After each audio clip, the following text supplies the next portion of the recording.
जय भोलेनाथ। आज की कथा में आप सभी भक्तों का हार्दिक स्वागत है। भगवान भोलेनाथ और माता पार्वती की कृपा सदैव आप और आपके समस्त परिवार पर बनी रहे। दोस्तों, शिव पुराण की सभी कथाएं सुनने के लिए, वीडियो को लाइक करने के लिए और बहुत ही प्यारे प्यारे कमेंट्स करने के लिए आप सभी भक्तों का बहुत बहुत आभार। इसी प्रकार से अपना प्रेम और सहयोग सदैव बनाए रखिए। और अब भगवान भोलेनाथ का ध्यान करके आज की पावन कथा का प्रारंभ करते हैं। ब्रह्मा जी कहते हैं, हे देवर्षि नारद, जब नारायण देव जल में शयन करने लगे उस समय उनकी नाभि से भगवान शंकर की इच्छावश सहसा एक उत्तम कमल प्रकट हुआ, जो बहुत ही बड़ा था। उसमें असंख्य नाल दंड थे। उसकी कांति कनेर के फूल के समान पीले रंग की थी तथा उसकी लंबाई और चौड़ाई भी अनंत योजन थी। वह कमल करोड़ों सूर्यों के समान प्रकाशित हो रहा था। सुंदर होने के साथ ही वह संपूर्ण तत्वों से युक्त था और अत्यंत अद्भुत, परम रमणीय, दर्शन के योग्य तथा सबसे उत्तम था। तत्पश्चात कल्याणकारी परमेश्वर सांब सदाशिव ने पूर्ववत प्रयत्न करके मुझे अपने दाहिने अंग से उत्पन्न किया। हे मुने, उन महेश्वर ने मुझे तुरंत ही अपनी माया से मोहित करके नारायण देव के नाभि कमल में डाल दिया और लीला पूर्वक मुझे वहां से प्रकट किया। इस प्रकार उस कमल के पुत्र के रूप में मुझ हिरण्यगर्भ का जन्म हुआ। मेरे 4 मुख हुए और शरीर की कांति लाल हुई। मेरे मस्तक त्रिपुंड की रेखा से अंकित थे। हे तात, भगवान शिव की माया से मोहित होने के कारण मेरी ज्ञान शक्ति इतनी दुर्बल हो रही थी कि मैंने उस कमल के सिवा दूसरे किसी को अपने शरीर का जनक या पिता नहीं जाना। मैं कौन हूँ, कहाँ से आया हूँ, मेरा कार्य क्या है, मैं किसका पुत्र होकर उत्पन्न हुआ हूँ और किसने इस समय मेरा निर्माण किया है। इस प्रकार संशय में पड़े हुए मेरे मन में यह विचार उत्पन्न हुआ कि मैं किस लिए मोह में पड़ा हुआ हूँ। जिसने मुझे उत्पन्न किया है उसका पता लगाना तो बहुत ही सरल है। इस कमल पुष्प का जो पत्र युक्त नाल है उसका उद्गम स्थान इस जल के भीतर नीचे की ओर ही है। जिसने मुझे उत्पन्न किया होगा वह पुरुष भी वही होगा, इसमें कोई संशय नहीं है। तब ऐसा निश्चय करके मैंने अपने को कमल से नीचे उतारा। हे मुने, मैं उस कमल की एक एक नाल में गया और सैकड़ों वर्षों तक वहां भ्रमण करता रहा, किंतु कहीं भी उस कमल के उद्गम का उत्तम स्थान मुझे नहीं मिला। तब पुनः संशय में पड़कर मैं उस कमल पुष्प पर जाने को उत्सुक हुआ और नाल के मार्ग से उस कमल पर चढ़ने लगा। इस तरह बहुत ऊपर जाने पर भी मैं उस कमल के कोश को न पा सका। उस दशा में मैं और भी मोहित हो उठा। हे मुने, उस समय भगवान शिव की इच्छा से परम मंगलमयी उत्तम आकाशवाणी प्रकट हुई, जो मेरे मोह का विध्वंस करने वाली थी। उस वाणी ने कहा, तपस्या करो। तब उस आकाशवाणी को सुनकर मैंने अपने जन्मदाता पिता का दर्शन करने के लिए उस समय पुनः प्रयत्न पूर्वक 12 वर्षों तक घोर तपस्या की। तब मुझ पर अनुग्रह करने के लिए ही 4 भुजाओं और सुंदर नेत्रों से सुशोभित भगवान विष्णु वहां सहसा प्रकट हो गए। उन परम पुरुष ने अपने हाथ में शंख, चक्र, गदा और पद्म धारण कर रखे थे। उनके सारे अंग सजल जलधर के समान श्याम कांति से सुशोभित थे और उन परम प्रभु ने सुंदर पीतांबर पहन रखा था। उनके मस्तक आदि अंगों में मुकुट और महामूल्यवान आभूषण शोभा पाते थे। उनका मुखार विंद प्रसन्नता से खिला हुआ था। मैं उनकी छवि पर मोहित हो रहा था। वे मुझे करोड़ों कामदेवों के समान मनोहर दिखाई दिए। उनका वह अत्यंत सुंदर रूप देखकर मुझे बड़ा आश्चर्य हुआ। वे सांवली और सुनहरी आभा से उद्भासित हो रहे थे। उस समय उन सद सत्व स्वरूप सर्वात्मा 4 भुजा धारण करने वाले महाबाहु नारायण देव को वहां उस रूप में अपने साथ देखकर मुझे बड़ा हर्ष हुआ। तदनंतर उन नारायण देव के साथ मेरी बातचीत आरंभ हुई और भगवान शिव की लीला से वहां हम दोनों में कुछ विवाद छिड़ गया। इसी समय हम लोगों के बीच में एक महान अग्निस्तंभ ज्योतिर्मय लिंग प्रकट हुआ। मैंने और श्रीहरि विष्णु ने क्रमशः ऊपर और नीचे जाकर उसके आदि अंत का पता लगाने के लिए बड़ा प्रयत्न किया, परंतु हमें कहीं भी उसका ओर छोर नहीं मिला। मैं थक कर ऊपर से नीचे लौट आया और भगवान विष्णु भी उसी तरह नीचे से ऊपर आकर मुझसे मिले। हम दोनों शिव की माया से मोहित थे। श्री हरि ने मेरे साथ आगे पीछे और अगल बगल से परमेश्वर शिव को प्रणाम किया।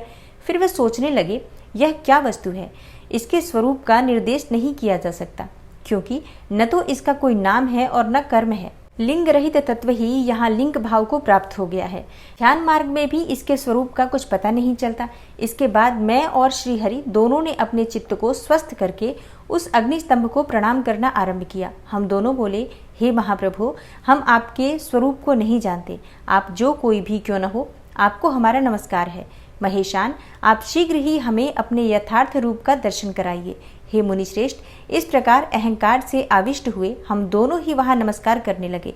ऐसा करते हुए हमारे 100 वर्ष बीत गए। और अब आप सुनेंगे कि ब्रह्मा और विष्णु को भगवान शिव के शब्दमय शरीर का दर्शन किस प्रकार से हुआ। ब्रह्मा जी कहते हैं, हे मुनिश्रेष्ठ नारद, इस प्रकार हम दोनों देवता गर्वरहित हो निरंतर प्रणाम करते रहे।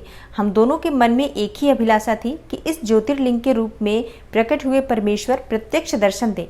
भगवान शंकर, जो कि दीनों के प्रतिपालक हैं, अहंकारियों का गर्व चूर्ण करने वाले तथा सबके अविनाशी प्रभु हैं, वे हम दोनों पर दयालु हो गए और उस समय उन सूरश्रेष्ठ से ओम ओम ऐसा शब्द रूप नाद प्रकट हुआ जो स्पष्ट रूप से सुनाई देता था। जोर से प्रकट होने वाले उस शब्द के विषय में यह क्या है, ऐसा सोचते हुए समस्त देवताओं के आराध्य भगवान विष्णु मेरे साथ संतुष्ट चित्त से खड़े रहे।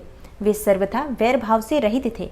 उन्होंने लिंग के दक्षिण भाग में सनातन आदि वर्ण अकार का दर्शन किया और उत्तर भाग में उकार का, मध्य भाग में मकार का और अंत में ओम इस नाद का साक्षात दर्शन एवं अनुभव किया। दक्षिण भाग में प्रकट हुए आदिवर्ण आकार को सूर्यमंडल के समान तेजोमय देखकर जब उन्होंने उत्तर भाग में दृष्टिपात किया, तब वहां उकार वर्ण अग्नि के समान दीप्तिशाली दिखाई दिया। हे मुनिश्रेष्ठ, इसी तरह उन्होंने मध्य भाग में मकार को चंद्रमंडल के समान उज्ज्वल कांति से प्रकाशमान देखा। तदनंतर जब उसके ऊपर दृष्टि डाली, तब शुद्ध स्फटिक मणि के समान निर्मल प्रभा से युक्त, तुर्यातीत, अमल, निष्कल, निरुपद्रव, निर्द्वंद, अद्वितीय, शून्यमय, बाह्य और अभ्यंतर के भेद से रहित, बाह्यांतर भेद से युक्त, जगत के भीतर और बाहर स्वयं ही स्थित, आदि मध्य और अंत से रहित, आनंद के आदिकरण तथा सबके परम आश्रय, सत्य आनंद एवं अमृत स्वरूप पर ब्रह्म का साक्षात्कार किया। उस समय श्रीहरि यह सोचने लगे कि यह अग्निस्तंभ यहाँ कहाँ से प्रकट हुआ है। हम दोनों फिर इसकी परीक्षा करें। मैं इस अनुपम अनल स्तंभ के नीचे जाऊंगा, ऐसा विचार करते हुए श्रीहरि ने वेद और शब्द दोनों के आवेश से युक्त विश्वात्मा शिव का चिंतन किया। तब वहां एक ऋषि प्रकट हुए जो ऋषि समूह के परम सार रूप माने जाते हैं। उन्हीं ऋषि के द्वारा परमेश्वर श्री विष्णु ने जाना कि इस शब्द ब्रह्ममय शरीर वाले परम लिंग के रूप में साक्षात पर ब्रह्म स्वरूप महादेव जी ही यहाँ प्रकट हुए हैं। ये चिंता रहित अथवा अचिंत्य रुद्र हैं। जहाँ जाकर मन सहित वाणी उसे प्राप्त किए बिना ही लौट आती है, उस पर ब्रह्म परमात्मा शिव का वाचक एकाक्षर प्रणव ही है। वे इसके वाच्यार्थ रूप हैं। वह सुवर्णमय अंड के रूप में ही बताने योग्य था। उसका और कोई विशेष लक्षण नहीं लक्षित होता था। वह दिव्य अंड अनेक वर्षों तक जल में ही स्थित रहा। तदनंतर 1000 वर्ष के बाद उस अंड के 2 टुकड़े हो गए और जल में स्थित हुआ वह अंड अजन्मा ब्रह्मा जी की उत्पत्ति का स्थान था और साक्षात महेश्वर के आघात से ही फूटकर 2 भागों में बट गया था। उस अवस्था में उसका ऊपर स्थित हुआ सुवर्णमय कपाल बड़ी शोभा पाने लगा। वही द्युलोक के रूप में प्रकट हुआ था तथा जो उसका दूसरा नीचे वाला कपाल था, वही यह 5 लक्षणों से युक्त पृथ्वी है। उस अंड से चतुर्मुख ब्रह्मा उत्पन्न हुए, जिनकी क संज्ञा है और वे समस्त लोकों के सृष्टा हैं। इस प्रकार वे भगवान महेश्वर ही अ, उ और म इन त्रिविध रूपों में वर्णित हुए हैं। इसी अभिप्राय से उन ज्योतिर्लिंग स्वरूप सदाशिव ने ओम ओम ऐसा कहा। यह बात यजुर्वेद के श्रेष्ठ मंत्र कहते हैं। यजुर्वेद के उन श्रेष्ठ मंत्रों का ये कथन सुनकर ऋचाओं और साम मंत्रों ने भी हमसे आदर पूर्वक कहा, हे हरे, हे ब्रह्मन, यह बात ऐसी ही है। इस तरह देवेश्वर शिव को जानकर श्री हरि ने शक्ति संभूत मंत्रों द्वारा उत्तम एवं महान अभ्युदय से शोभित होने वाले उन महेश्वर देव का स्तवन किया। इसी बीच में मेरे साथ विश्वपालक भगवान विष्णु ने एक और भी अद्भुत एवं सुंदर रूप देखा। हे मुने, यह रूप 5 मुखों वाला और 10 भुजाओं से अलंकृत था।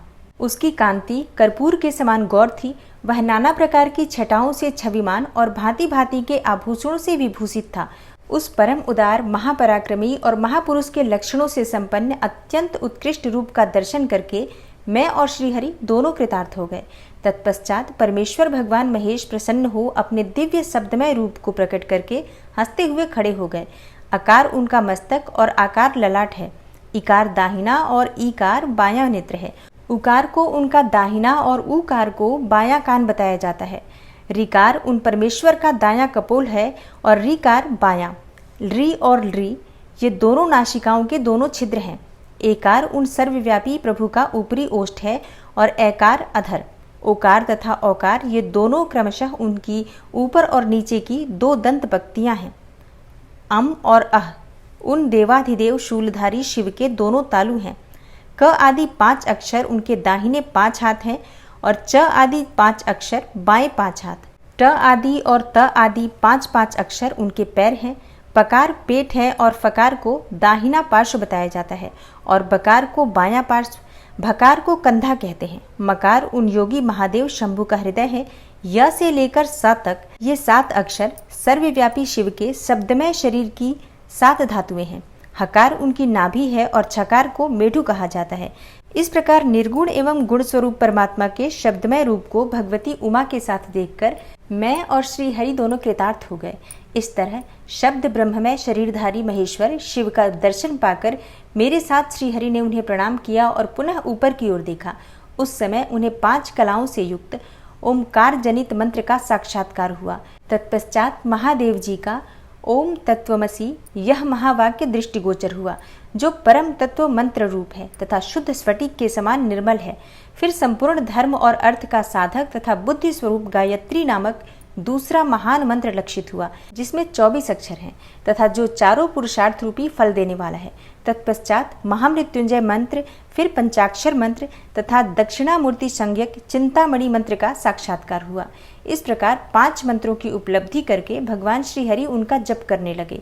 तदनंतर ऋक, यजुः और शाम ये जिनके रूप हैं, जो ईशों के मुकुटमणि ईशान हैं, जो पुरातन पुरुष हैं, जिनका हृदय अघोर अर्थात सौम्य है, जो हृदय को प्रिय लगने वाले सर्वगुह्य सदाशिव हैं, जिनके चरण वाम परम सुंदर हैं, जो महान देवता हैं और महान सर्पराज को आभूषण के रूप में धारण करते हैं, जिनके सभी ओर पैर और सभी ओर नेत्र हैं, जो मुझ ब्रह्मा के भी अधिपति, कल्याणकारी तथा सृष्टि पालन एवं संहार करने वाले हैं। उन वरदायक शाम्बशिव का मेरे साथ भगवान विष्णु ने प्रिय वचनों द्वारा संतुष्ट चित्त से स्तवन किया। तब नारद जी के पूछने पर ब्रह्मा जी बोले, हे मुने, हमें पूर्वोक्त आदेश देकर जब महादेव जी अंतर्ध्यान हो गए, तब मैं उनकी आज्ञा का पालन करने के लिए ध्यान मग्न हो कर्तव्य का विचार करने लगा। उस समय भगवान शंकर को नमस्कार करके श्री हरि से ज्ञान पाकर परमानंद को प्राप्त हो मैंने सृष्टि करने का ही निश्चय किया। हे तात, भगवान विष्णु भी वहां सदाशिव को प्रणाम करके मुझे आवश्यक उपदेश देकर तत्काल अदृश्य हो गए। वे ब्रह्मांड से बाहर जाकर भगवान शिव की कृपा प्राप्त करके वैकुंठ धाम में जा पहुंचे और सदा वहीं रहने लगे। मैंने सृष्टि की इच्छा से भगवान शिव और विष्णु का स्मरण करके पहले के रचे हुए जल में अपनी अंजलि डालकर जल को ऊपर की ओर उछाला।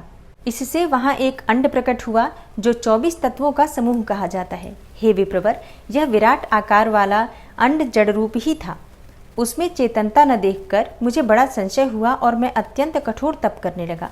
12 वर्षों तक भगवान विष्णु के चिंतन में लगा रहा। हे तात, वह समय पूर्ण होने पर भगवान श्री हरि स्वयं प्रकट हुए और बड़े प्रेम से मेरे अंगों का स्पर्श करते हुए मुझसे प्रसन्नता पूर्वक बोले। श्री हरि विष्णु ने कहा, हे ब्रह्मन, तुम वर मांगो, मैं प्रसन्न हूँ। मुझे तुम्हारे लिए कुछ भी अदेय नहीं है। भगवान शिव की कृपा से मैं सब कुछ देने में समर्थ हूँ। ब्रह्मा बोले, अर्थात मैंने कहा, हे महाभाग, आपने जो मुझ पर कृपा की है वह सर्वथा उचित ही है, क्योंकि भगवान शंकर ने मुझे आपके हाथों में सौंप दिया है। हे विष्णु, आपको नमस्कार है। आज मैं आपसे जो कुछ मांगता हूँ उसे दीजिए। हे प्रभु, यह विराट रूप 24 तत्वों से बना हुआ अंड किसी तरह चेतन नहीं हो रहा है, जड़ीभूत दिखाई देता है। हे हरे, इस समय भगवान शिव की कृपा से आप यहाँ प्रकट हुए हैं, अतः भगवान शंकर की सृष्टि शक्ति या विभूति से प्राप्त हुए इस अंड में चेतनता लाइए। मेरे ऐसा कहने पर शिव की आज्ञा से तत्पर रहने वाले महाविष्णु ने अनंत रूप का आश्रय ले उस अंड में प्रवेश किया। उस समय उन परम पुरुष के सहस्त्रों मस्तक, सहस्त्रों नेत्र और सहस्त्रों पैर थे। उन्होंने भूमि को सब ओर से घेरकर उस अंड को व्याप्त कर लिया। मेरे द्वारा भली भांति स्तुति की जाने पर जब श्री हरि विष्णु ने उस अंड में प्रवेश किया, तब वह 24 तत्वों का विकार रूप अंड सचेतन हो गया। पाताल से लेकर सत्यलोक तक की अवधि वाले उस अंड के रूप में वहां साक्षात श्री हरि ही विराजने लगे और उस विराट अंड में व्यापक होने से ही वे प्रभु वैराज पुरुष कहलाए। पंचमुख महादेव ने केवल अपने रहने के लिए सुरम्य कैलाश नगर का निर्माण किया, जो सब लोकों से ऊपर सुशोभित होता है। हे देवर से, संपूर्ण ब्रह्मांड का नाश हो जाने पर भी वैकुंठ और कैलाश, इन 2 धामों का यहाँ कभी नाश नहीं होता। हे मुनिश्रेष्ठ, मैं सत्यलोक का आश्रय लेकर रहता हूँ। हे तात, महादेव जी की आज्ञा से ही मुझ में सृष्टि रचने की इच्छा उत्पन्न हुई है। सनक आदि मेरे 4 मानस पुत्र हैं जो मुझ ब्रह्मा के ही समान हैं। वे महान वैराग्य से संपन्न तथा उत्तम व्रत का पालन करने वाले हुए। उनका मन सदा भगवान शिव के चिंतन में ही लगा रहता है। वे संसार से विमुख एवं ज्ञानी हैं। उन्होंने मेरे आदेश देने पर भी सृष्टि के कार्य में मन नहीं लगाया। हे मुनि श्रेष्ठ नारद, सनक आदि कुमारों के दिए हुए नकारात्मक उत्तर को सुनकर मैंने बड़ा भयंकर क्रोध प्रकट किया। उस समय मुझ पर मोह छा गया। उस अवसर पर मैंने मन ही मन भगवान विष्णु का स्मरण किया। वे शीघ्र ही आ गए और उन्होंने समझाते हुए मुझसे कहा, तुम भगवान शिव की प्रसन्नता के लिए तपस्या करो। हे मुनिश्रेष्ठ, श्री हरि ने जब मुझे ऐसी शिक्षा दी तब मैं महाघोर एवं उत्कृष्ट तप करने लगा। सृष्टि के लिए तपस्या करते हुए मेरी दोनों भौहों और नासिका के मध्य भाग से, जो उनका अपना ही अविमुक्त नामक स्थान है, महेश्वर की 3 मूर्तियों में से अन्यतम पूर्णांश सर्वेश्वर एवं दयासागर भगवान शिव अर्धनारीश्वर रूप में प्रकट हुए, जो जन्म से रहित, तेज की राशि, सर्वज्ञ तथा सर्वश्रेष्ठा है। उन नील लोहित नामधारी साक्षात उमा वल्लभ शंकर को सामने देखकर बड़ी भक्ति से मस्तक झुकाकर उनकी स्तुति करके मैं बड़ा प्रसन्न हुआ और उन देव देवेश्वर से बोला, हे प्रभु, आप भांति भांति के जीवों की सृष्टि कीजिए।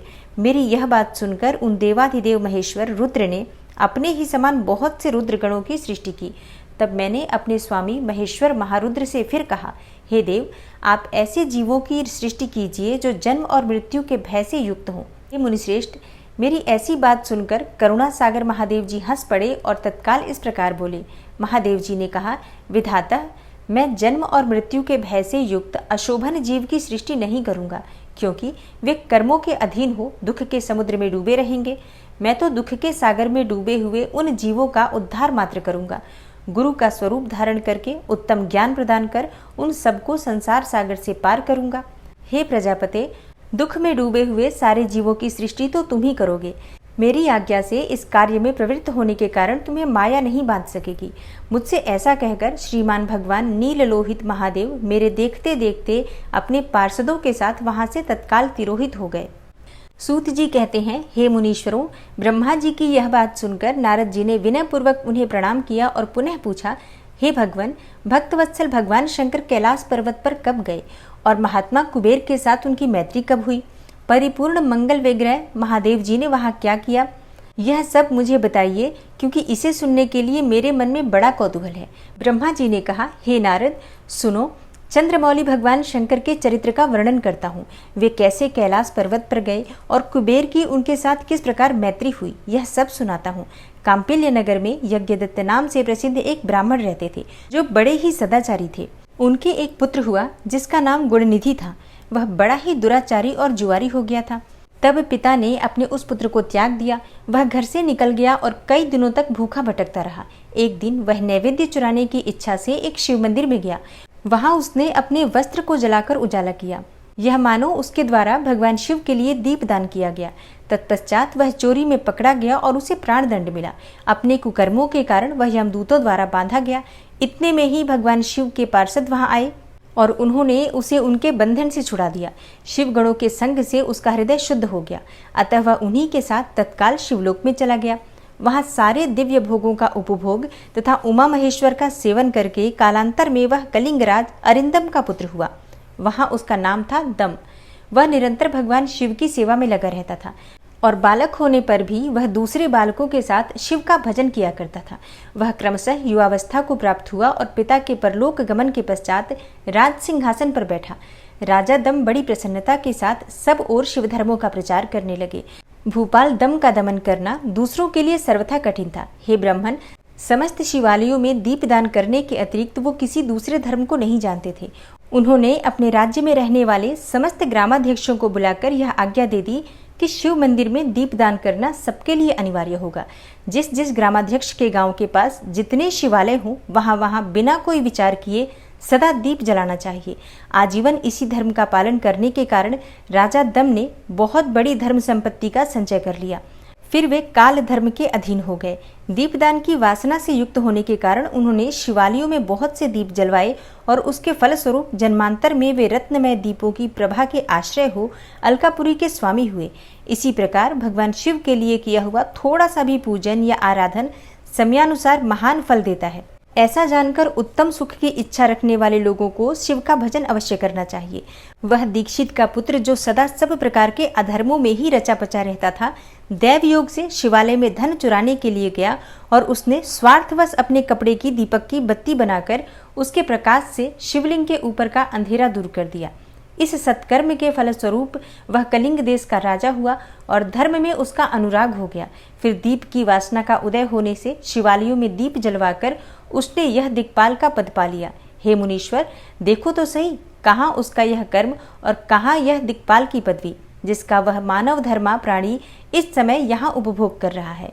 हे तात, यह तो उसके ऊपर शिव के संतुष्ट होने की बात बताई गई। अब एक चित्त होकर यह सुनो कि किस प्रकार सदा के लिए उसकी भगवान शिव के साथ मित्रता हो गई।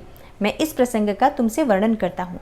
हे नारद, पहले के पाद्मकल्प की बात है। मुझ ब्रह्मा के मानस पुत्र पुलस्त्य से विश्रवा का जन्म हुआ और विश्रवा के पुत्र वैश्रवण अर्थात कुबेर हुए। उन्होंने पूर्व काल में अत्यंत उग्र तपस्या के द्वारा त्रिनेत्रधारी महादेव की आराधना करके विश्वकर्मा की बनाई हुई इस अलकापुरी का उपभोग किया।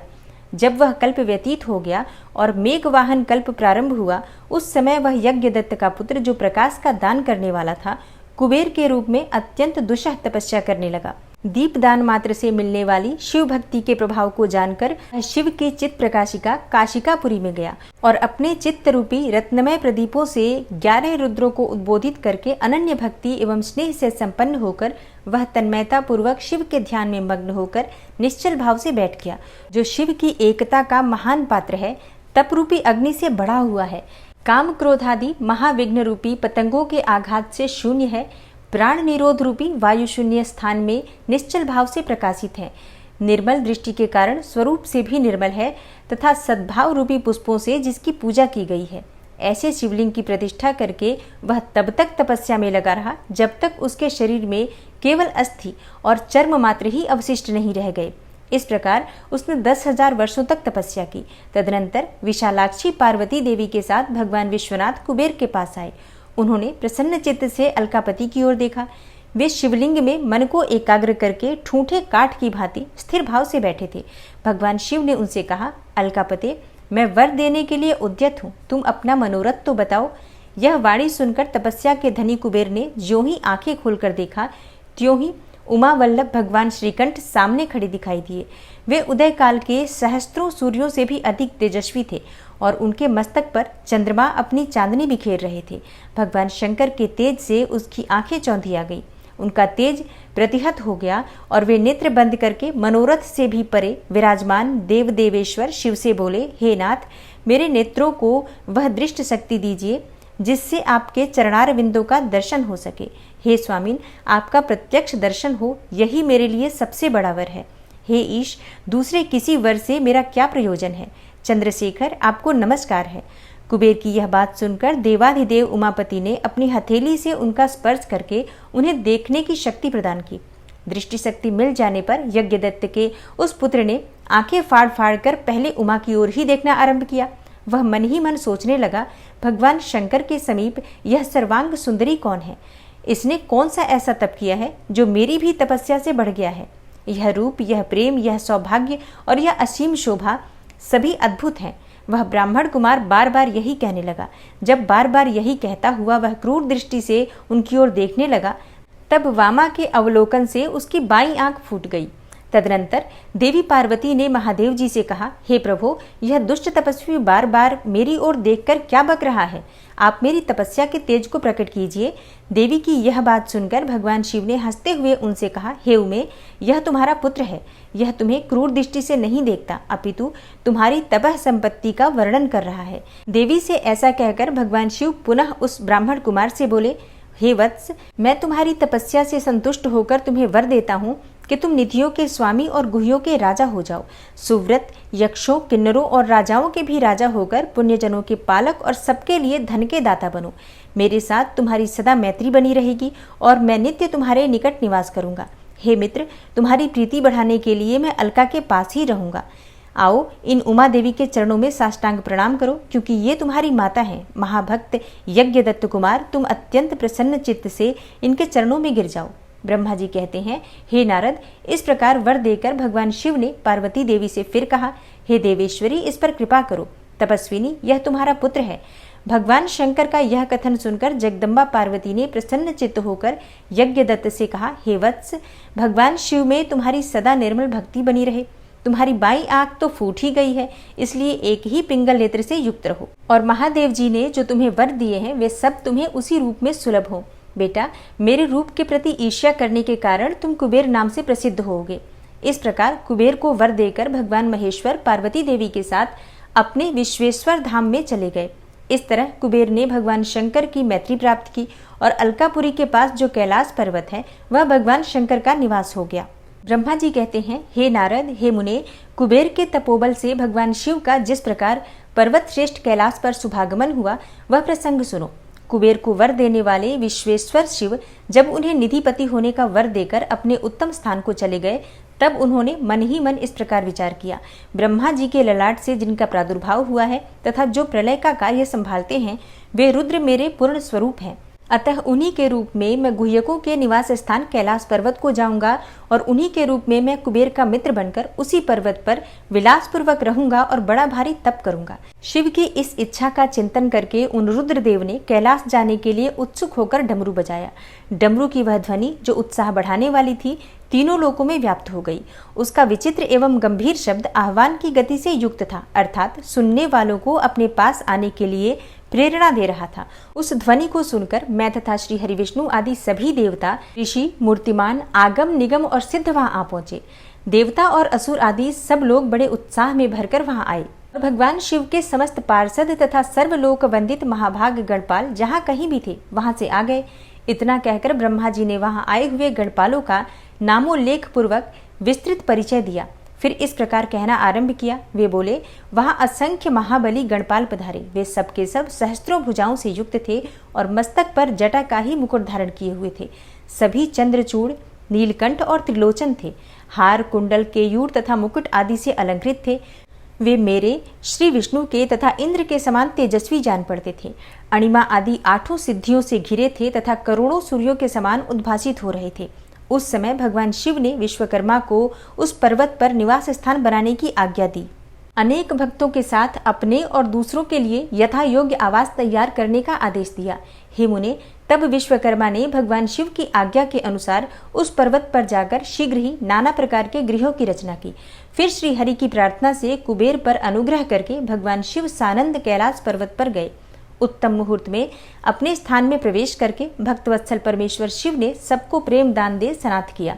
इसके बाद आनंद से भरे हुए श्री हरि विष्णु आदि समस्त देवताओं, मुनियों और सिद्धों ने शिव का प्रसन्नतापूर्वक अभिषेक किया। हाथों में नाना प्रकार की भेंटें लेकर सबने क्रमशः उनका पूजन किया और बड़े उत्सव के साथ उनकी आरती उतारी। हे मुने, उस समय आकाश से फूलों की वर्षा हुई जो मंगल सूचक था। सब ओर जय जयकार और नमस्कार के शब्द गूंजने लगे। महान उत्साह फैला हुआ था जो सबके सुख को बढ़ा रहा था। उस समय सिंहासन पर बैठकर श्री हरिविष्णु आदि सभी देवताओं द्वारा की हुई यथोचित सेवा को बारंबार ग्रहण करते हुए भगवान शिव बड़ी शोभा पा रहे थे। देवता आदि सब लोगों ने सार्थक एवं प्रिय वचनों द्वारा लोक कल्याणकारी भगवान शंकर का पृथक पृथक स्तवन किया। सर्वेश्वर प्रभु ने प्रसन्न चित्त से वह स्तवन सुनकर उन सबको प्रसन्नता पूर्वक मनोवांछित वर एवं अभिष्ट वस्तुएं प्रदान की। हे मुने, तदनंतर श्री विष्णु के साथ मैं तथा अन्य सब देवता और मुनि मनोवांछित वस्तु पाकर आनंदित हो भगवान शिव की आज्ञा से अपने अपने धाम को चले गए। कुबेर भी शिव की आज्ञा से प्रसन्नता पूर्वक अपने स्थान को गए। फिर वे भगवान शंभु जो सर्वथा स्वतंत्र हैं, योग परायण एवं ध्यान तत्पर हो, पर्वत प्रवर कैलाश पर रहने लगे। कुछ काल बिना पत्नी के ही बिताकर परमेश्वर शिव ने दक्ष कन्या सती को पत्नी के रूप में प्राप्त किया। हे देवर से फिर वे महेश्वर दक्ष कुमारी सती के साथ विहार करने लगे और लोकाचार परायण हो सुख का अनुभव करने लगे। हे मुनीश्वर, इस प्रकार मैंने तुमसे यह रुद्र के अवतार का वर्णन किया है। साथ ही उनके कैलाश पर आगमन और कुबेर के साथ मैत्री का भी प्रसंग सुनाया है। कैलाश के अंतर्गत होने वाली उनकी ज्ञानवर्धिनी लीला का भी वर्णन किया, जो इहलोक और परलोक में सदा संपूर्ण मनोवांछित फलों को देने वाली है। जो मनुष्य एकाग्र चित्त हो इस कथा को सुनता या पढ़ता है, वह इस लोक में भोग पाकर परलोक में मोक्ष लाभ करता है। इस प्रकार से रुद्र संहिता का सृष्टि खंड संपूर्ण हुआ और अब रुद्र संहिता का सती खंड प्रारंभ हुआ है। सती खंड में नारद जी के प्रश्न और ब्रह्मा जी के द्वारा उनका उत्तर, सदाशिव से त्रिदेवों की उत्पत्ति तथा ब्रह्मा जी से देवता आदि की सृष्टि के पश्चात एक नारी और एक पुरुष का प्राकट्य हुआ। तो कौन थी वो नारी और कौन थे वो पुरुष, ये हम जानेंगे आगे की कथा में। नारद जी बोले, हे महाभाग, हे महाप्रभु, विधाता, आपके मुखारविंद से मंगलकारिणी शंभु कथा सुनते सुनते मेरा जी नहीं भर रहा है। अतः भगवान शिव का सारा शुभ चरित्र मुझसे कहिए। संपूर्ण विश्व की सृष्टि करने वाले ब्रह्मदेव, मैं सती की कीर्ति से युक्त शिव का दिव्य चरित्र सुनना चाहता हूँ। शोभाशालिनी सती किस प्रकार दक्ष पत्नी के गर्भ से उत्पन्न हुई, महादेव जी ने किस प्रकार विवाह का विचार किया, पूर्व काल में दक्ष के प्रति रोष होने के कारण सती ने अपने शरीर का त्याग कैसे किया, चेतनाकाश को प्राप्त होकर वे फिर हिमालय की कन्या कैसे हुई, पार्वती ने किस प्रकार उग्र तपस्या की और कैसे उनका विवाह हुआ, कामदेव का नाश करने वाले भगवान शंकर के आधे शरीर में वे किस प्रकार स्थान पा सकी। हे महामते, इन सब बातों को आप विस्तार पूर्वक कहिए, क्योंकि आपके समान दूसरा कोई संशय का निवारण करने वाला न है और न होगा। ब्रह्मा जी ने कहा, हे मुने, देवी सती और भगवान शिव का शुभ यश परम पावन, दिव्य तथा गोपनीय से भी अत्यंत गोपनीय है। तुम वह सब मुझसे सुनो। पूर्व काल में भगवान शिव निर्गुण, निर्विकल्प, निराकार, शक्ति रहित, चिन्मय तथा सत और असत से विलक्षण स्वरूप में प्रतिष्ठित थे। फिर वे ही प्रभु सगुण और शक्तिमान होकर विशिष्ट रूप धारण करके स्थित हुए। उनके साथ भगवती उमा विराजमान थी। हे विप्रवर, वे भगवान शिव दिव्य आकृति से सुशोभित हो रहे थे। उनके मन में कोई विकार नहीं था। वे अपने परात्पर स्वरूप में प्रतिष्ठित थे। हे मुनि श्रेष्ठ, उनके बाएं अंग से भगवान विष्णु, दाएं अंग से मैं अर्थात ब्रह्मा और मध्य अंग अर्थात हृदय से रुद्रदेव प्रकट हुए। मैं ब्रह्मा सृष्टि करता हुआ, भगवान विष्णु जगत का पालन करने लगे और स्वयं रुद्र ने संहार का कार्य संभाला। इस प्रकार भगवान सदाशिव स्वयं ही 3 रूप धारण करके स्थित हुए। उन्हीं की आराधना करके मुझ लोक पितामह ब्रह्मा ने देवता, असुर और मनुष्य आदि संपूर्ण जीवों की सृष्टि की। दक्ष आदि प्रजापतियों और देव शिरोमणियों की सृष्टि करके मैं बहुत प्रसन्न हुआ तथा अपने को सबसे अधिक ऊंचा मानने लगा। हे मुने, जब मरीचि, अत्रि, पुलह, पुलस्त्य, अंगिरा, क्रतु, वशिष्ठ, नारद, दक्ष और भृगु, इन महान प्रभावशाली मानस पुत्रों को मैंने उत्पन्न किया, तब मेरे हृदय से अत्यंत मनोहर रूप वाली एक सुंदरी नारी उत्पन्न हुई, जिसका नाम संध्या था। वह दिन में क्षीण हो जाती, परंतु सायंकाल में उसका रूप सौंदर्य खिल उठता था। वह मूर्तिमती सायं संध्या ही थी और निरंतर किसी मंत्र का जप करती रहती थी। सुंदर भौहों वाली वह नारी सौंदर्य की चरम सीमा को पहुंची हुई थी और मुनियों के भी मन को मोह लेती थी। इसी तरह मेरे मन से एक मनोहर पुरुष भी प्रकट हुआ, जो अत्यंत अद्भुत था। उसके शरीर का मध्य भाग कटि प्रदेश पतला था, दांतों की पंक्तियां बड़ी सुंदर थीं। उसके अंगों से मतवाले हाथी की सी गंध प्रकट होती थी। नेत्र प्रफुल्ल कमल के समान शोभा पाते थे। अंगों में केसर लगा रहता था, जिसकी सुगंध नासिका को तृप्त कर रही थी। उस पुरुष को देखकर दक्ष आदि मेरे सभी पुत्र अत्यंत उत्सुक हो उठे। उनके मन में विस्मय भर गया था। जगत की सृष्टि करने वाले मुझ जगदीश्वर ब्रह्मा की ओर देखकर उस पुरुष ने विनय से गर्दन झुका दी और मुझे प्रणाम करके कहा। वह पुरुष बोला, हे ब्रह्मन, मैं कौन सा कार्य करूंगा? मेरे योग्य जो काम हो उसमें मुझे लगाइए, क्योंकि हे विधाता, आज आप ही सबसे अधिक माननीय और योग्य पुरुष हैं। यह लोक आपसे ही शोभित हो रहा है।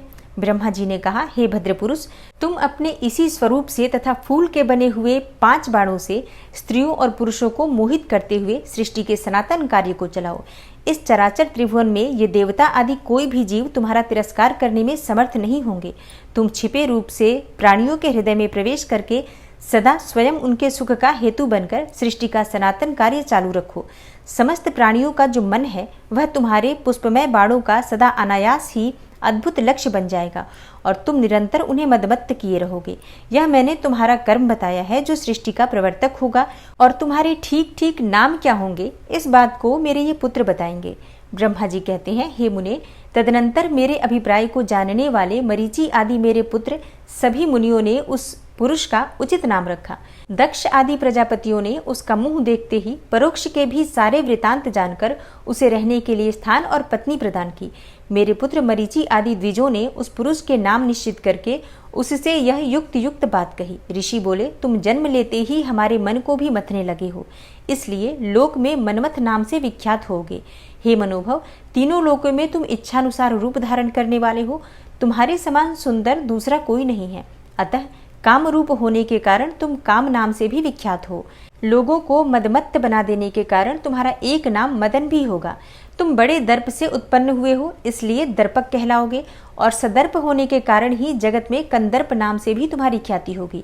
समस्त देवताओं का सम्मिलित बल पराक्रम भी तुम्हारे सामने नहीं होगा, अतः सभी स्थानों पर तुम्हारा अधिकार होगा और तुम सर्वव्यापी होगे। जो आदि प्रजापति हैं वे ही ये पुरुषों में श्रेष्ठ दक्ष तुम्हारी इच्छा के अनुरूप पत्नी स्वयं देंगे। वह तुम्हारी कामिनी, तुमसे अनुराग रखने वाली होगी।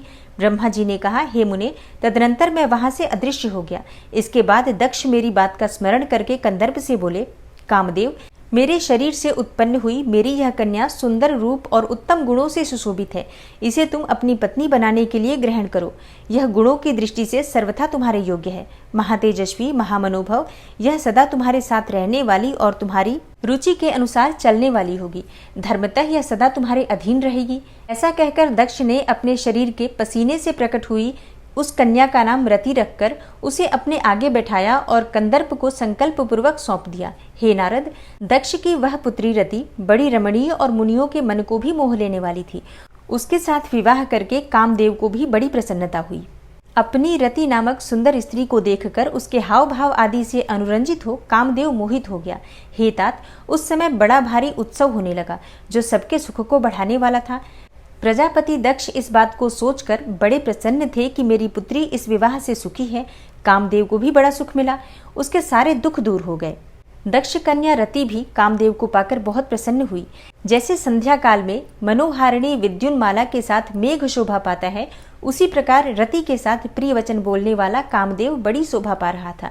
इस प्रकार रति के प्रति भारी मोह से युक्त रतिपति कामदेव ने उसे उसी तरह अपने हृदय के सिंहासन पर बैठाया जैसे योगी पुरुष योग विद्या को हृदय में धारण करता है। इसी प्रकार पूर्ण चंद्रमुखी रति भी उस श्रेष्ठ पति को पाकर उसी तरह सुशोभित हुई जैसे श्रीहरि को पाकर पूर्ण चंद्रानना लक्ष्मी शोभा पाती हैं। सूत जी कहते हैं, ब्रह्मा जी का यह कथन सुनकर मुनिश्रेष्ठ नारद मन ही मन बड़े प्रसन्न हुए और भगवान शंकर का स्मरण करके हर्षपूर्वक बोले, हे महाभाग, विष्णु शिष्य, हे महामते, हे विधाता, आपने चंद्रमौली शिव की यह अद्भुत लीला कही है।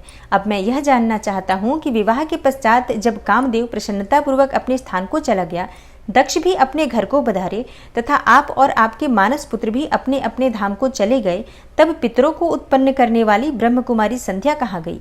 उसने क्या किया और किस पुरुष के साथ उसका विवाह हुआ? संध्या का यह सब चरित्र विशेष रूप से बताइए। ब्रह्मा जी ने कहा, हे मुने, संध्या का वह सारा शुभ चरित्र सुनो जिसे सुनकर समस्त कामिनियां सदा के लिए सती साध्वी हो सकती हैं। वह संध्या जो पहले मेरी मानस पुत्री थी, तपस्या करके शरीर को त्याग कर मुनिश्रेष्ठ मेधातिथि की बुद्धिमती पुत्री होकर अरुंधति के नाम से विख्यात हुई। उत्तम व्रत का पालन करके उस देवी ने ब्रह्मा, विष्णु और महेश्वर के कहने से श्रेष्ठ व्रतधारी महात्मा वशिष्ठ को अपना पति चुना। वह सौम्य स्वरूप वाली देवी सबकी वंदनीय और पूजनीय श्रेष्ठ पतिव्रता के रूप में विख्यात हुई। तब नारद जी ने पूछा, हे भगवान, संध्या ने कैसे, किस लिए और कहाँ तप किया? किस प्रकार शरीर का त्याग कर वह मेधातिथि की पुत्री हुई? ब्रह्मा, विष्णु और शिव, इन तीनों देवताओं के बताए हुए श्रेष्ठ व्रतधारी महात्मा वशिष्ठ को उसने किस तरह अपना पति बनाया? पितामह, यह सब मैं विस्तार के साथ सुनना चाहता हूँ। अरुंधति के इस कौतूहलपूर्ण चरित्र का आप यथार्थ रूप से वर्णन कीजिए। ब्रह्मा जी ने कहा, हे मुने, संध्या के मन में एक बार सकाम भाव आ गया था, इसलिए उस साध्वी ने यह निश्चय किया कि वैदिक मार्ग के अनुसार मैं अग्नि में अपने इस शरीर की आहुति दूंगी। आज से इस भूतल पर कोई भी देहधारी उत्पन्न होते ही काम भाव से युक्त न हो, इसके लिए मैं कठोर तपस्या करके मर्यादा स्थापित करूंगी। तरुणावस्था से पूर्व किसी पर भी काम का प्रभाव नहीं पड़ेगा, ऐसी सीमा निर्धारित करूंगी। इसके बाद इस जीवन को त्याग दूंगी। मन ही मन ऐसा विचार करके संध्या चंद्रभाग नामक उस श्रेष्ठ पर्वत पर चली गई जहाँ से चंद्रभागा नदी का प्रादुर्भाव हुआ है। मन में तपस्या का दृढ़ निश्चय ले संध्या को श्रेष्ठ पर्वत पर गई हुई जान मैंने अपने समीप बैठे हुए वेद वेदांगों के पारंगत विद्वान, सर्वज्ञ, जितात्मा एवं ज्ञान योगी पुत्र वशिष्ठ से कहा, बेटा वशिष्ठ, मनस्विनी संध्या तपस्या की अभिलाषा से चंद्रभाग नामक पर्वत पर गई है। तुम जाओ और उसे विधि पूर्वक दीक्षा दो। तात, वह तपस्या के भाव को नहीं जानती है, इसलिए जिस तरह तुम्हारे यथोचित उपदेश से उसे अभीष्ट लक्ष्य की प्राप्ति हो सके वैसा प्रयत्न करो। हे नारद, मैंने दयापूर्वक जब वशिष्ठ को इस प्रकार आज्ञा दी, तब वे जो आज्ञा कहकर एक तपस्वी ब्रह्मचारी के रूप में संध्या के पास गए। चंद्रभाग पर्वत पर एक देव सरोवर है जो जलाशयोचित गुणों से परिपूर्ण हो मानसरोवर के समान शोभा पाता है। वशिष्ठ ने उस सरोवर को देखा और उसके तट पर बैठी हुई संध्या पर भी दृष्टिपात किया। कमलों से प्रकाशित होने वाला वह सरोवर तट पर बैठी हुई संध्या से उपलक्षित हो उसी तरह सुशोभित हो रहा था जैसे प्रदोष काल में उदित हुए चंद्रमा और नक्षत्रों से युक्त आकाश शोभा पाता है। सुंदर भाव वाली संध्या को वहां बैठी देख मुनि ने कौतूहल पूर्वक उस बृहल्लोभित नाम वाले सरोवर को अच्छी तरह देखा।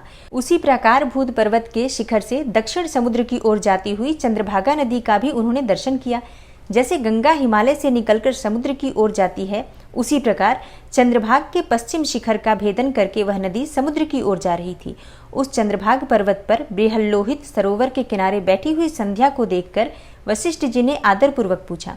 वशिष्ठ जी बोले, हे भद्रे, तुम इस निर्जन पर्वत पर किस लिए आई हो? किसकी पुत्री हो और तुमने यहाँ क्या करने का विचार किया है? मैं यह सब सुनना चाहता हूँ। यदि छिपाने योग्य बात ना हो तो बताओ। महात्मा वशिष्ठ की यह बात सुनकर संध्या ने उन महात्मा की ओर देखा। वे अपने तेज से प्रज्वलित अग्नि के समान प्रकाशित हो रहे थे। उन्हें देखकर ऐसा जान पड़ता था मानो ब्रह्मचर्य देह धारण करके आ गया हो। वे मस्तक पर जटा धारण किए बड़ी शोभा पा रहे थे। संध्या ने उन तपोधन को आदरपूर्वक प्रणाम करके कहा। संध्या बोली, हे ब्रह्मन, मैं ब्रह्मा जी की पुत्री हूँ। मेरा नाम संध्या है और मैं तपस्या करने के लिए इस निर्जन पर्वत पर आई हूँ। यदि मुझे उपदेश देना आपको उचित जान पड़े तो आप मुझे तपस्या की विधि बताइए। मैं यही करना चाहती हूँ। दूसरी कोई भी गोपनीय बात नहीं है। मैं तपस्या के भाव को, उसके करने के नियम को बिना जाने ही तपोवन में आ गई हूँ। इसलिए चिंता से सूखी जा रही हूँ और मेरा हृदय कांपता है। संध्या की बात सुनकर ब्रह्मवेताओं में श्रेष्ठ वशिष्ठ जी ने, जो स्वयं सारे कार्यों के ज्ञाता थे, उससे दूसरी कोई बात नहीं पूछी। वह मन ही मन तपस्या का निश्चय कर चुकी थी और उसके लिए अत्यंत उद्यमशील थी। उस समय वशिष्ठ ने मन से भक्त वत्सल भगवान का स्मरण करके इस प्रकार कहा। वशिष्ठ जी बोले, सुभानने, जो सबसे महान और उत्कृष्ट तेज है, जो उत्तम और महान तप है तथा जो सबके परमाराध्य परमात्मा है, उन भगवान शंभु को तुम अपने हृदय में धारण करो। जो अकेले ही धर्म, अर्थ, काम और मोक्ष के आदि कारण हैं, उन त्रिलोकी के आदि सृष्टा अद्वितीय पुरुषोत्तम शिव का भजन करो। आगे बताए जाने वाले मंत्र से देवेश्वर शंभु की आराधना करो। उससे तुम्हें सब कुछ मिल जाएगा, इसमें संशय नहीं है। ओम नमः शंकराय ओम। इस मंत्र का निरंतर जप करते हुए मौन तपस्या धारण करो और जो मैं नियम बताता हूँ उन्हें सुनो। तुम्हें मौन रहकर ही स्नान करना होगा। मौनालंबन पूर्वक ही महादेव जी की पूजा करनी होगी। प्रथम 2 बार छठे समय में तुम केवल जल का पूर्ण आहार कर सकती हो। जब तीसरी बार छठा समय आए तब केवल उपवास किया करो। इस तरह तपस्या की समाप्ति तक छठे काल में जलाहार एवं उपवास की क्रिया होती रहेगी। देवी, इस प्रकार की जाने वाली मौन तपस्या ब्रह्मचर्य का फल देने वाली तथा संपूर्ण अभिष्ट मनोरथों को पूर्ण करने वाली होती है। यह सत्य है, इसमें संशय नहीं है। अपने चित्त में ऐसा शुभ उद्देश्य लेकर इच्छानुसार शंकर जी का चिंतन करो। वे प्रसन्न होने पर तुम्हें अवश्य ही अभिष्ट फल प्रदान करेंगे। इस तरह संध्या को तपस्या करने की विधि का उपदेश देकर मुनिवर वशिष्ठ यथोचित रूप से उससे विदा ले वहीं अंतर्ध्यान हो गए। ओम नमः शिवाय। श्री शिवाय नमस्तुभ्यम। तो दोस्तों, उम्मीद करती हूँ आज की कथा आपको ज़रूर पसंद आई होगी। और हाँ, अगर आप एकादशी का व्रत करते हैं तो एकादशी व्रत की वीडियो चैनल पर अपलोड हो चुकी है, ज़रूर देख लीजिए। इसके अलावा भी जो भी व्रत और त्यौहार है या कोई भी विशेष वीडियो आप देखना चाहते हैं तो कमेंट बॉक्स में ज़रूर लिख दीजिए। इससे आपको सही समय पर वीडियो मिल जाएगी। मिलती हूँ मैं आपसे अगली वीडियो में। तब तक के लिए